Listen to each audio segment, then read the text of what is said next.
Hi, I'm Dr. Toby Watkinson. Welcome to my backyard kitchen. We have a little bit more of a kitchen here than most backyard kitchens. We have a gas grill, we have a wood grill, we have 2 woks, we have a pizza oven, and we have a smoker. And we have a dishwasher, we have refrigeration, we have wine refrigeration, and we have a beautiful fountain where we can seat about 2, 4, 6, 8, 10, 12 people. And that fountain, when we're not recording, we actually have water that flows over it. It's a little bit noisy for recording. But what I'm making today is I'm grilling some chicken breast, boneless, skinless chicken breast. Yeah, I started cooking when I was really young. Actually, when I was 12 years old, I lied about my age and went to work in a restaurant. And I wasn't cooking, but before I left there, I was cooking. I was doing a lot of prep work. I've done everything in a restaurant, starting from dishwasher on up, and never had any formal training in cooking. But it was like, who needs a recipe? You know, I mean, here's the food, you make something out of it. You know, and so I have cooked forever and enjoy it. But, you know, like anything, you enjoy it a lot more when you don't have to do it morning, noon, and night for other people the way most people have to do it. But my wife often says, oh gee, make that thing for me that you made the other day. And that's the one thing about when you don't cook with a recipe is practically every time you make it, it's different. But so many of the things that I make that my family likes and my friends like, I've cooked it so many times that, you know, if there is a recipe, it must be hidden away in my brain because it turns out the same way every time, and everybody loves it. I boil this chicken to get most of the fat cooked away. It's boneless, skinless chicken breast, and I'm just putting a touch of some olive oil, and we have 18 olive trees here on the property, and they haven't been sufficient yet to produce to where we can make our own olive oil, but it's a dream that I've always had to make the olive oil. We've got Sangiovese grapes. We have also several other different kinds of table grapes, Thompson, Red Flame, so forth, and I've got 5 herb gardens, vegetable gardens, all organic. I don't add salt to my food. Everybody says, wow, this is really great. What did you put on it? Basically, this I put some little bit of olive oil on, but normally I don't use things on my food, and everybody says, wow, this is really great. I'm adding some fresh rosemary to the salad. And the salad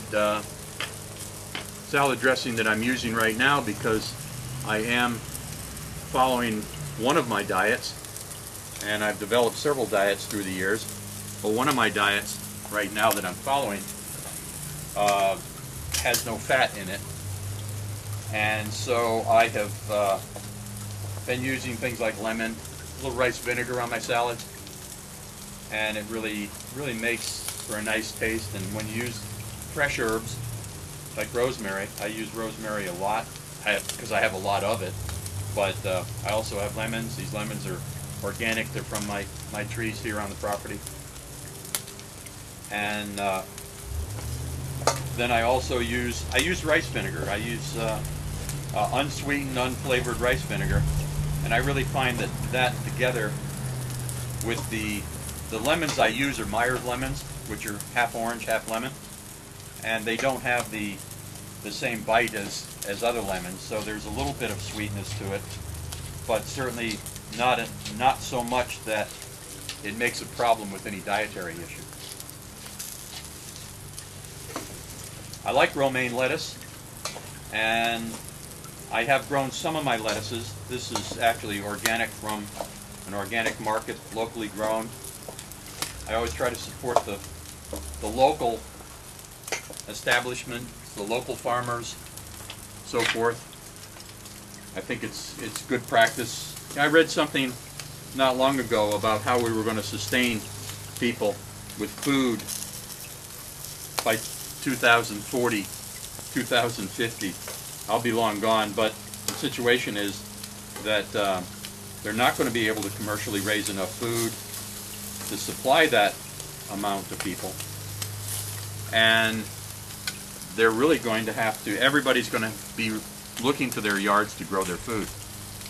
And I think on a negative note, there are large chemical companies in the United States that are attempting to monopolize the use of seeds and the home growing of organic foods and the commercialization of these organic foods through keeping your seeds from your best plants.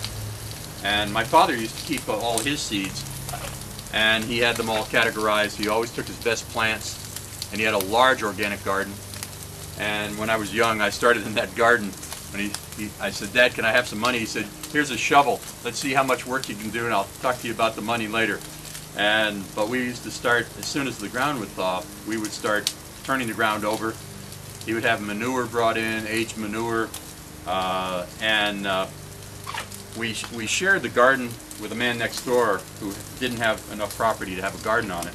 So my dad gave him some of our ground to put a garden in. My dad's plants would be a good 1.5 to 2 feet higher than the neighbor, and he was putting all these chemicals on his, and my father's were all organic. And he said, "How do you get them to grow so well? How do you keep the bugs off of them?" And my father said, "Healthy plants don't get bugs. And like healthy people don't get bugs." And he was totally right on with that, because we would have delicious food. We'd can it, we'd eat it fresh, we had all sorts of things we could do with it.